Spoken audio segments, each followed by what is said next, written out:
성공하기로 마음먹었다면 꼭 이루어집니다. 당신이 그걸 선택했으니까요. 시작이 반이다라는 속담이 있지만 정작 그 시작이 가장 어렵다는 역설적인 현실에 우리는 직면해 있어요. 수많은 사람들이 머릿속에는 원대한 꿈과 목표를 품고 있지만 실제로 첫 발을 내딛는 사람은 극소수에 불과하죠. 2025년 현재 전 세계적으로 실행력이 가장 중요한 역량으로 주목받고 있는 이유도 바로 여기에 있답니다.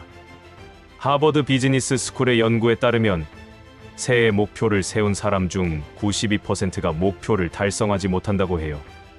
그런데 놀라운 것은 이들 중 대부분이 시작조차 하지 않았다는 거예요. 왜 우리는 시작하지 못할까요?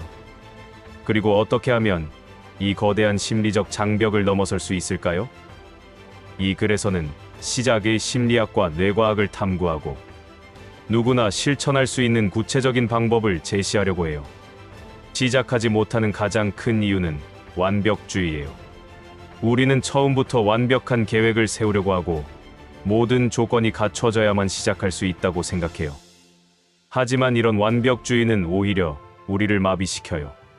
심리학자들은 이를 분석마비라고 부르죠. 너무 많이 생각하고 계획하다가 정작 행동으로 옮기지 못하는 상태를 말해요. 두 번째 장벽은 실패에 대한 두려움이에요. 우리의 뇌는 진화 과정에서 위험을 회피하도록 프로그래밍되어 있어요. 실패는 곧 위험으로 인식되고 뇌는 우리를 안전한 현재 상태에 머물게 하려고 해요. 이를 현상 유지 편향이라고 하죠. 아무것도 하지 않으면 실패할 확률은 0%지만 동시에 성공할 확률도 0%가 된다는 것을 우리는 종종 잊어버려요. 세 번째는 즉각적 만족의 함정이에요. 현대 사회는 모든 것이 빠르게 돌아가고 우리는 즉각적인 결과를 원해요. 하지만 대부분의 의미 있는 성취는 시간이 걸리죠. 스탠포드 대학의 마시멜로 실험이 보여주듯 지연된 만족을 견디는 능력이 장기적 성공의 핵심이에요. 하지만 우리의 뇌는 당장의 편안함을 더 선호하도록 설계되어 있답니다.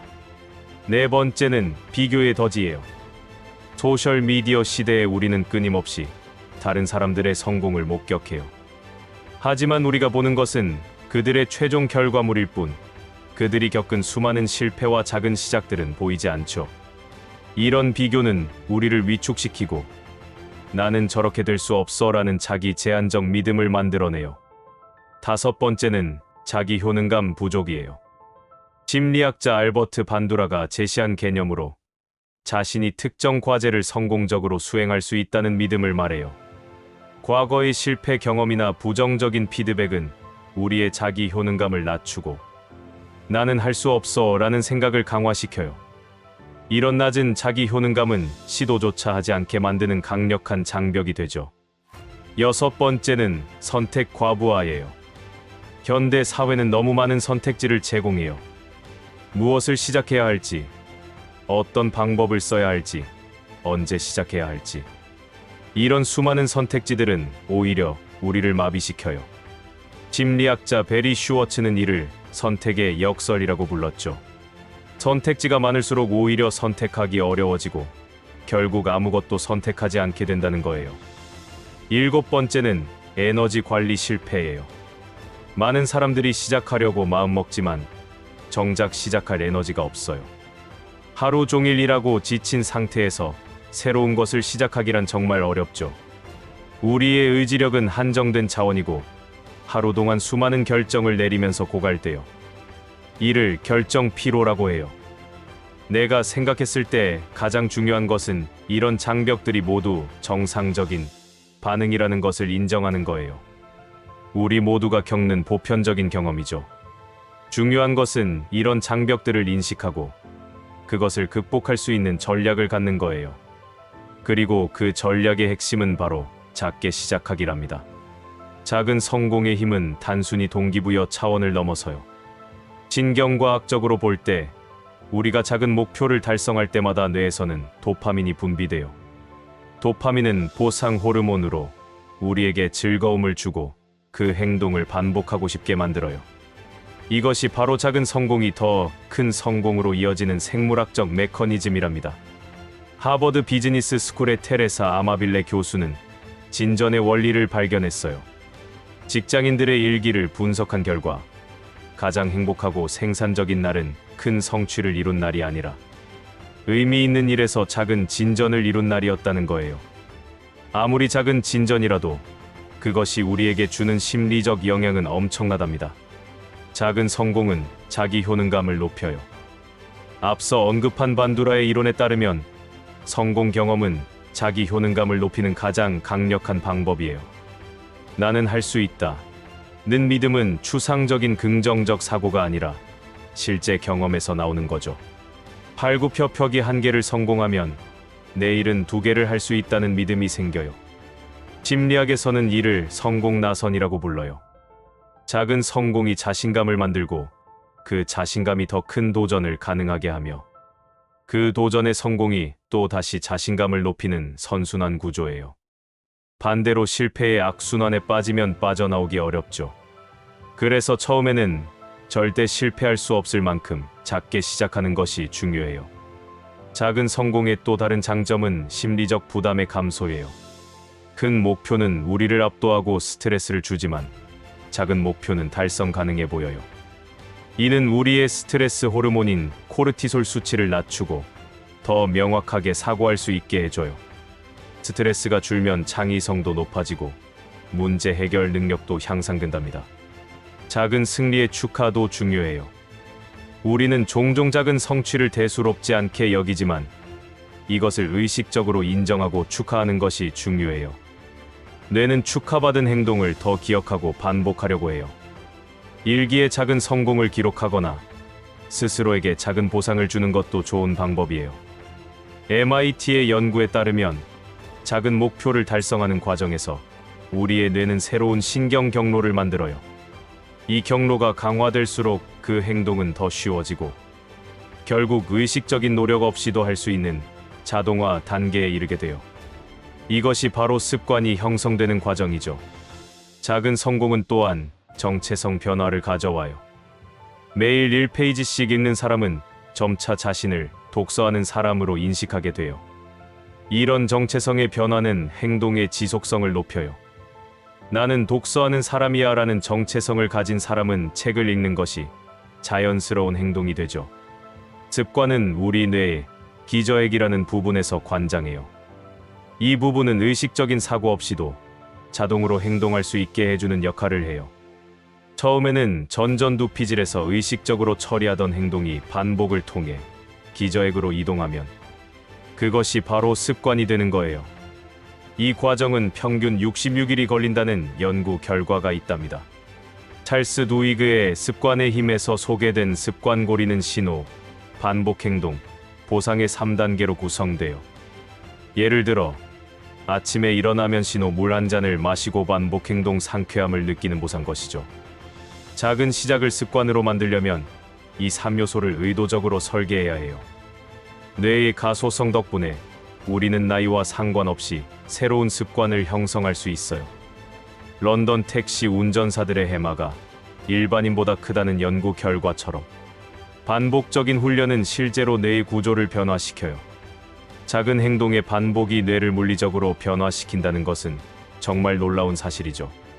도파민 예측 오류라는 현상도 흥미로워요. 우리 뇌는 예상한 보상과 실제 보상의 차이에 반응해요. 작은 목표를 달성했을 때의 성취감이 예상보다 크면 뇌는 더 많은 도파민을 분비하고 그 행동을 강화해요. 그래서 작은 성공이라도 충분히 축하하고 즐기는 것이 중요하답니다. 습관 형성에서 중요한 것은 일관성이에요. 매일 같은 시간, 같은 장소에서 하는 것이 습관 형성을 가속화해요. 이를 맥락 의존적 반복이라고 해요. 우리 뇌는 환경적 단서와 행동을 연결시키는 데 탁월하거든요. 그래서 운동하려면 매일 같은 시간에 운동복을 입는 것부터 시작하는 것이 좋아요. 습관 쌓기도 효과적인 전략이에요. 이미 가진 습관에 새로운 습관을 연결하는 거죠. 예를 들어 커피를 마신 후에는 항상 5분 명상을 한다처럼요. 기존 습관이 새로운 습관의 신호가 되어 습관 형성이 더 쉬워져요. 뇌는 에너지를 절약하려는 성향이 있어요. 습관은 뇌가 에너지를 절약하는 방법이죠. 의식적으로 생각하고 결정하는 것보다 자동으로 행동하는 것이 에너지 소모가 적거든요. 그래서 한번 형성된 습관은 깨기 어렵지만 반대로 좋은 습관이 형성되면 유지하기도 쉬워요. 최근 연구에서는 마이크로 습관의 효과가 주목받고 있어요. 2분 이내에 끝낼 수 있는 아주 작은 행동을 습관화하는 거예요. 이런 마이크로 습관은 실패할 가능성이 거의 없고 성공 경험을 빠르게 축적할 수 있어요. 그리고 놀랍게도 이런 작은 습관이 시간이 지나면서 자연스럽게 확장되는 경향이 있답니다. 자, 이제 실제로 어떻게 시작할 수 있는지 구체적인 방법을 알아볼게요. 가장 중요한 원칙은 터무니없이 작게 시작하는 거예요. 목표가 너무 작아서 웃음이 나올 정도여야 해요. 왜냐하면 우리의 목적은 일단 시작하는 것이고 시작하면 자연스럽게 더 하게 되는 경우가 많거든요. 운동을 시작하고 싶다면 매일 운동복으로 갈아입기부터 시작해보세요. 운동복을 입었다면 성공이에요. 그런데 신기하게도 운동복을 입으면 자연스럽게 스쿼트 몇 개라도 하게 될 거예요. 이것을 행동 활성화라고 해요. 작은 행동이 더 큰 행동을 유발하는 현상이죠. 독서를 시작하고 싶다면 매일 책을 펴기부터 해보세요. 단 한 줄도 읽지 않아도 괜찮아요. 책을 펴는 것만으로도 성공이에요. 하지만 책을 펴면 자연스럽게 몇 줄은 읽게 되겠죠? 이렇게 심리적 저항을 최소화하면서 시작하는 것이 핵심이에요. 글쓰기를 시작하고 싶다면 매일 한 문장 쓰기부터 시작하세요. 날씨에 대해서든 오늘 먹은 음식에 대해서든 무엇이든 좋아요. 중요한 것은 매일 펜을 들거나 키보드를 두드리는 행위 자체예요. 이런 작은 시작이 나중에는 일기 쓰기, 블로그 운영, 심지어 책 쓰기로 발전할 수 있답니다. 이분 규칙을 활용해 보세요.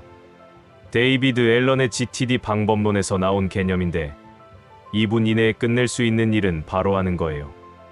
이를 습관 형성에 적용하면 모든 새로운 습관을 2분 버전으로 축소하는 거죠. 30분 요가하기 대신 요가 매트 펴기, 책 한 권 읽기 대신 책 한 페이지 읽기처럼요. 환경 디자인도 중요해요. 시작하고 싶은 행동을 쉽게 만들고 피하고 싶은 행동은 어렵게 만드는 거예요. 운동하고 싶다면 운동복을 침대 옆에 두고 과자를 끊고 싶다면 과자를 찬장 깊숙이 숨기세요. 우리 뇌는 가장 쉬운 길을 선택하는 경향이 있으니까요. 책임감 시스템을 만드는 것도 효과적이에요. 친구나 가족에게 자신의 작은 목표를 공유하고 매일 인증하는 거예요. 소셜 미디어에 공개적으로 선언하는 것도 좋은 방법이에요.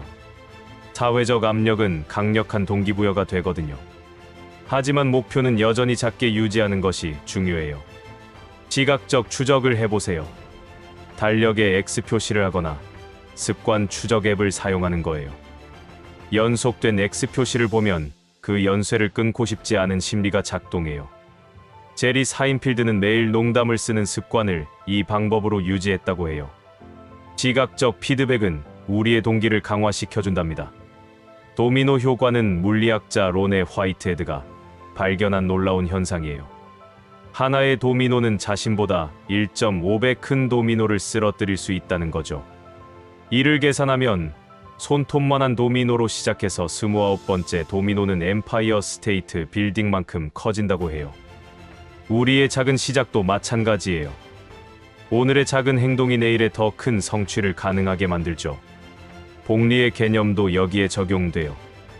알버트 아인슈타인이 복리는 세계 8대 불가사의라고 했듯이 작은 개선이 누적되면 기하급수적인 성장을 만들어내요. 매일 1%씩만 개선해도 1년 후에는 37배가 된다는 계산이 나와요. 반대로 매일 1%씩 퇴보하면 1년 후 0.03배로 줄어들죠. 작은 차이가 만드는 거대한 결과예요. 제임스 클리어는 원자 습관에서 이를 한계 효과라고 불렀어요. 영국 사이클 팀이 각 부분을 1%씩 개선한 결과 올림픽에서 압도적인 성과를 거둔 사례를 소개했죠. 안장을 조금 더 편하게, 타이어를 조금 더 가볍게, 영양 섭취를 조금 더 효율적으로. 이런 작은 개선들이 모여 혁명적인 결과를 만들어냈어요. 시스템 사고의 관점에서 보면 작은 변화는 전체 시스템에 파급 효과를 만들어요. 아침에 5분 일찍 일어나면 여유롭게 아침을 먹을 수 있고, 그러면 에너지가 생기고 업무 효율이 올라가고 퇴근이 빨라지고 운동할 시간이 생기는 식으로 연쇄 반응이 일어나죠. 네트워크 효과도 작용해요. 하나의 좋은 습관은 다른 좋은 습관을 불러오는 경향이 있어요. 운동을 시작하면 자연스럽게 건강한 식습관에 관심을 갖게 되고 수면의 질도 개선하려고 노력하게 되죠. 이를 키스톤 습관이라고 해요. 하나의 핵심 습관이 다른 모든 것을 변화시키는 열쇠가 되는 거예요.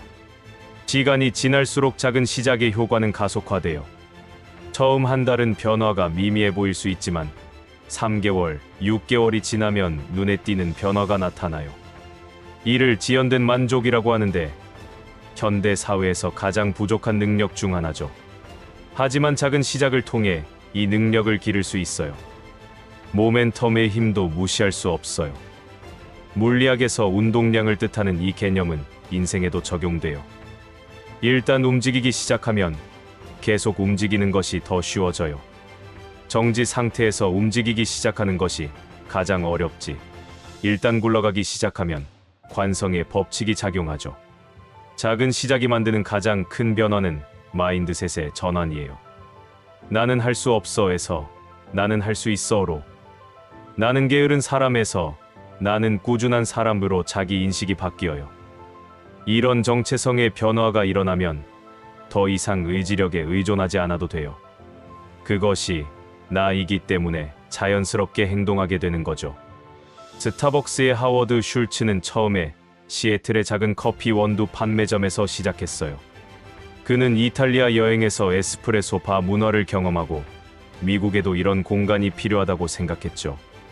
처음에는 단 하나의 매장에서 시작했지만 그 작은 시작이 오늘날 전 세계 3만 개가 넘는 매장으로 성장했어요. 핵심은 완벽한 계획이 아니라 일단 시작하고 개선해 나가는 것이었답니다. 제프 베조스의 아마존도 차고에서 시작한 온라인 서점이었어요. 처음에는 직접 책을 포장하고 배송했죠. 하지만 매일 조금씩 개선하고 확장하면서 오늘날의 거대한 제국을 만들었어요. 베조스는 첫 하루 정신을 강조하는데 이는 항상 시작하는 마음으로 임하라는 뜻이에요. 거대한 기업도 작은 시작 정신을 잃지 않으려 노력한다는 거죠. 개인적인 성공 사례도 많아요. 유명한 작가 스티븐 킹은 고등학교 교사로 일하면서 매일 새벽에 조금씩 글을 썼어요. 처음에는 단편 소설을 잡지에 투고하는 것부터 시작했죠. 수많은 거절을 받았지만 포기하지 않고 계속 썼고 결국 캐리로 대성공을 거뒀어요. 그의 비결은 매일 2,000단어씩 쓰기라는 작은 목표를 꾸준히 지킨 것이었어요. 일본의 카이지엔 철학도 작은 시작의 힘을 보여줘요.